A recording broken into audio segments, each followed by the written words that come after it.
Asal-usul sarung di Indonesia.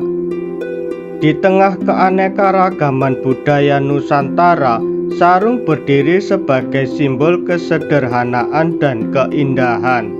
Sebuah kain yang melingkar di pinggang membawa cerita panjang yang terajut dalam benang-benang sejarah. Sarung adalah bukti kesinambungan sejarah dan ketersambungan peradaban yang luas. Di India, masyarakat penganut agama Hindu juga mengenakan sarung. Kaum Buddha juga bersarung. Sehingga sarung dianggap sebagai penyambung kesamaan dari sekian banyak masyarakat yang heterogen dari peradaban masyarakat yang luas. Di Indonesia sendiri, pada zaman Sriwijaya yang didominasi agama Hindu-Buddha, orang-orangnya juga sudah mengenakan sarung. Kini, ketika mayoritas masyarakat di Indonesia adalah Muslim, tetapi karakter budaya memakai sarung tidak berubah. Berdasarkan catatan sejarah, sarung berasal dari Yaman. Di Yaman sarung biasa disebut futah, sedangkan di Oman sarung dikenal dengan nama izar. Sedangkan di Arab Saudi dikenal dengan nama izar. Sarung pertama kali dibawa ke Indonesia oleh para pedagang Arab dan Gujarat pada abad ke-14.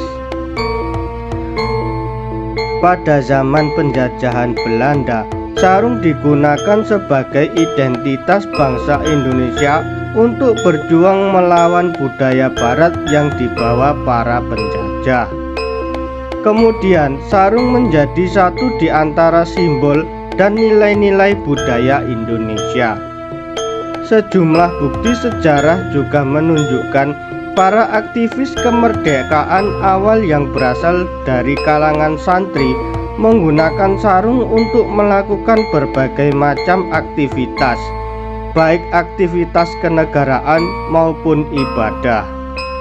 Pada perkembangannya, penggunaan sarung di Indonesia identik dengan kebudayaan Islam. Meski sesungguhnya pemakaian sarung tidak menunjuk pada identitas agama tertentu, melihat bentuknya yang simpel dan fleksibel untuk dikenakan membuat kalangan pria pribumi menjadi tertarik untuk memakai sarung. Dari sinilah sarung mulai diminati banyak orang, mulai dari orang tua hingga anak-anak. Namun siapa sangka perkembangan sarung di Indonesia justru begitu pesat. Bahkan saat ini semakin banyak bermunculan motif sarung dari berbagai merek. Dari Sumatera hingga Bali, dari Nusa Tenggara hingga Sulawesi, sarung menampilkan kekayaan motif yang beragam. Garis-garis melintang, tenun ikat, songket, dan tapis. Setiap motif menceritakan asal-usul dan filosofi daerahnya masing-masing. Kini, sarung tidak hanya terbatas pada kegiatan sehari-hari atau ibadah. Ia telah menjadi busana kehormatan di acara adat dan pernikahan, menghiasi momen-momen penting dengan warna dan kemegahannya. Sarung, kain serbaguna yang telah menjadi identitas bangsa, terus beradaptasi dan berkembang dari masa lalu hingga masa kini. Sarung tetap menjadi bagian dari warisan Indonesia yang tak lekang oleh mutu.